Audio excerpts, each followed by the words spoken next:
মাথা ব্যথা করছে ফোনটার জন্য, সব ওই ফোনটার জন্য। তারা তোকে জুতো দেবো, জুতো দেবো।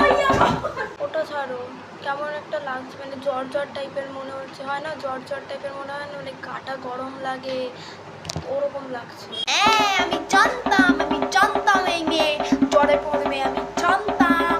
বাবু, রাত রাত ভর জেগে যদি তুমি ফোন চালাও তাহলে জ্বরেটা কে পড়বে? হ্যাঁ, আমি। 3টে অবধি জেগে থাকিস তুই, 12টায় উঠিস, জ্বরে পড়বি না তো কি হবে? হ্যাঁ বাবু, ভালো বলছি, মায়ের কথাটা শোন। আমি তোর বয়সে যখন ছিলাম 9টায় উঠতাম, আর সকাল 5টায় উঠে আমি গোটা বাড়ির কাজ করতাম। 9টায় ঘুমিয়ে 5টায় উঠে গোটা বাড়ির কাজ একা করতাম। আমি কি মানুষ ছিলাম না?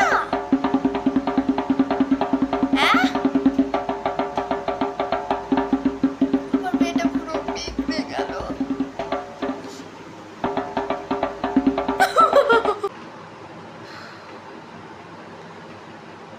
ওমা, দেখো চোখটা কেমন একটা লাল লাল কাল। আমি বলেছিলাম আমি বাবু বলেছিলাম চুল বেঁধে যা, চুল খুলে বেরোস না। মায়ের কথা কে শুনবে? আমি তো পাগল, এখানে আমি তো পাগল বসে আছি।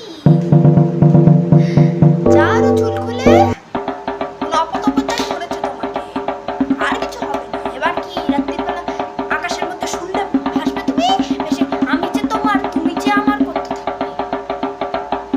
করো, আমি তোমায় নিয়ে যাব না কোনো তান্ত্রিকের কাছে। কি ঘর ব্যথা করছে, ঘর লাগছে না। ফোন চালা তুই, আরো ফোন চালা। জানিস একটা মেয়ে ফোন দেখতে গিয়ে ঘাট ভেঙে উল্টে গেছে, ঘাট ভেঙে গেছে ওর ঘুমাতে। তুই তো ফোন চালিয়ে ঘুমিয়ে পড়িস।